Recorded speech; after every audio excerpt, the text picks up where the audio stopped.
Anggota parlemen Israel dipukuli polisi karena protes permukiman Yahudi.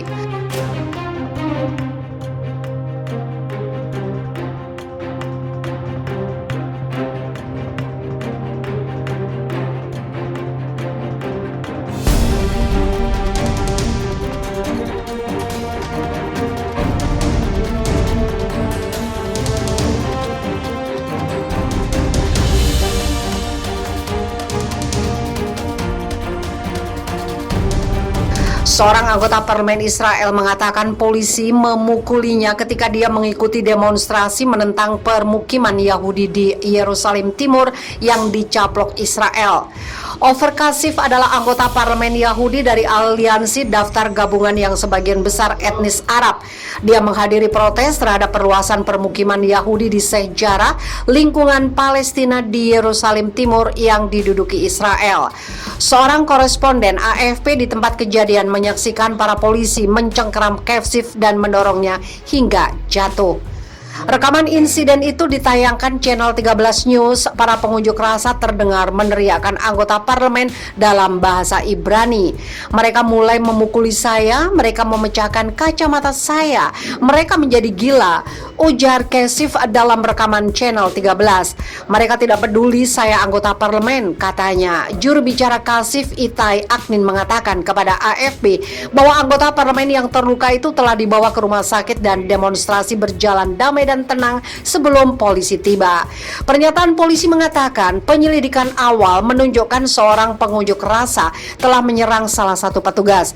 Penyerang dibebaskan setelah menjadi jelas bahwa dia adalah anggota parlemen, papar pernyataan kepolisian. Anggota parlemen sayap kanan Gideon Sa'ar menulis tweet setelah insiden tersebut. Kekerasan brutal polisi terhadapnya Kasif adalah pukulan mematikan bagi parlemen dan kekebalan parlemen, papar Sa'ar. Sa'ar mengatakan dia membenci pandangan Kasif. Sa'ar adalah mantan loyalis Perdana Menteri Benjamin Netanyahu dan mendukung permukiman Israel. Pemimpin oposisi sayap tengah Yair Lapid menyebut insiden itu mengejutkan dan mendesak polisi untuk menyelidiki. Masjid Strasbourg sumber ketegangan Prancis-Turki.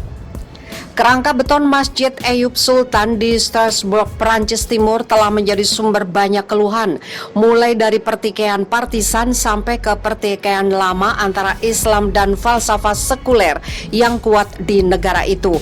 Keluhan itu juga mencerminkan kekhawatiran semakin besar di dalam Uni Eropa dengan pengaruh internasional Turki yang semakin besar. Dimulai dengan klaim keprihatinan campur tangan asing khususnya dari Turki. Seorang pejabat tinggi Perancis mengajukan tuntutan hukum minggu ini atas keputusan pemerintah kota Strasbourg yang beraliran kiri yang hendak memberi subsidi pada pembangunan masjid yang dirancang sebagai masjid terbesar di Eropa.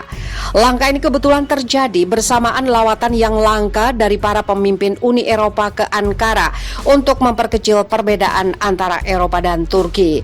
Mendasari kedua isu ini, menurut analis, Uni Eropa bergantung pada Turki sebagai benteng yang mencegah banjir pengungsi besar-besaran. Negara-negara Uni Eropa membutuhkan Turki. Kalau Turki membuka perbatasannya, apa yang akan terjadi? Kata pakar Muslim Erkan Toguslu, dosen di Universitas Katolik Leuven. Ia juga memperingatkan pengaruh Ankara yang semakin besar di kawasan Eropa yang menyebar melalui Islam yang nasionalis sifatnya. Peringatan itu tampaknya didengar Presiden Prancis Emmanuel Macron. Dia telah bertengkar secara pahit dan pribadi dengan rekan setaranya dari Turki, Recep Tayyip Erdogan, mulai dari isu-isu konflik di Libya dan Suriah sampai ke eksplorasi minyak dan gas oleh Turki di bagian timur Laut Tengah.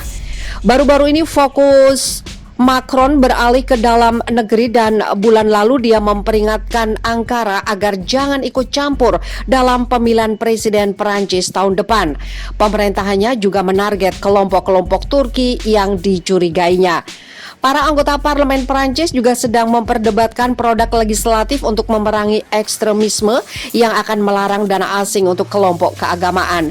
Di antara kelompok yang ditarget adalah Asosiasi Turki Miligorus, salah satu penyandang dana utama untuk Masjid Strasbourg. Dalam wawancara dengan radio Perancis beberapa waktu lalu, Menteri Dalam Negeri Perancis yang berhaluan garis keras, Gerard Darmanin, mengancam akan membubarkan Miligorus dan kelompok lain yang dinilainya musuh Republik. Dan dia mencatat penolakan Asosiasi Turki untuk menandatangani piagam pemerintah yang baru berupa penentangan terhadap ekstremisme. Darmanin juga menyasar wali kota Strasbourg dari Partai Hijau, Jenny Barsegian. Ia menyesalkan dukungan dana hampir 44 miliar rupiah bagi Masjid Strasbourg. Bagi sebagian analis, pertikaian seputar pendanaan masjid dan peringatan Macron tentang kemungkinan campur tangan pemilihan oleh pihak asing kemungkinan ditujukan kepada pemilih Perancis dan kritikus mengacu pada peralihan presiden ke spektrum kanan menjelang pemilihan tahun depan. Turki bersumpah bangun kekuatan Islam melawan Israel. Pemerintah Turki bersumpah akan memobilisasi kekuatan dari negara-negara Islam untuk melawan langkah Israel yang akan menganeksasi atau mencaplok beberapa wilayah tepi barat Palestina. Hal itu disampaikan Menteri Urusan Agama Turki Ali Erbas. Perjuangan kita akan berlanjut sampai Yerusalem benar-benar bebas, katanya. Erbas mengatakan bahwa Yerusalem adalah nilai universal. Peradaban Islam memiliki ingatan akan pengetahuan dan nilai-nilai sejarah dan bahwa tidak pernah mungkin bagi Muslim untuk menyerah atas kota yang diberkahi, ujarnya. Hal yang sama juga dikatakan Menteri Luar Negeri Turki Mevlut Cavusoglu bahwa pada pertemuan Komite Eksekutif, Turki meletakkan dukungan penuh di belakang Palestina dalam melawan aneksasi Israel terhadap wilayah tepi barat. Umat komunitas Islam tidak akan pernah menyerah untuk negara Palestina yang berdaulat dengan Quds Al-Sharif sebagai ibu kotanya. Katanya, Quds Al-Sharif adalah nama lain untuk kota Yerusalem. Erbas yang juga seorang profesor menunjukkan bagaimana pemerintah Turki berusaha mengadopsi perjuangan Palestina dan menjadikan Yerusalem sebagai alasan menyatukan umat Islam Timur Tengah untuk melawan Israel. Komentar Erbas adalah bagian dari retorika anti-Israel dengan menggunakan narasi agama. Retorika yang meningkat juga mulai menyarankan untuk mengubah Hagia Sophia, museum kuno sebelumnya gereja di Istanbul, menjadi masjid. Pemerintah Turki sekuler pernah menghindari narasi keagamaan dalam urusan politik, tetapi para pemimpin negara itu saat ini melihat tujuan mereka sebagai langkah yang semakin religius.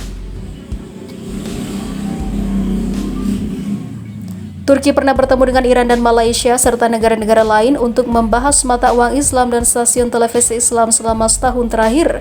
Komentar oleh pejabat agama utama Turki adalah indikasi bagaimana Turki ingin menentang rencana Israel untuk aneksasi beberapa wilayah tepi barat. Mereka yang menduduki Yerusalem menemukan keberanian karena mereka melihat masyarakat Islam sebagai pihak yang tercerai-berai dan juga lemah, katanya. Menteri Luar Negeri Turki Mevlut Cavusoglu mengatakan bahwa rencana aneksasi oleh Israel menghancurkan semua harapan perdamaian abadi di Timur Tengah.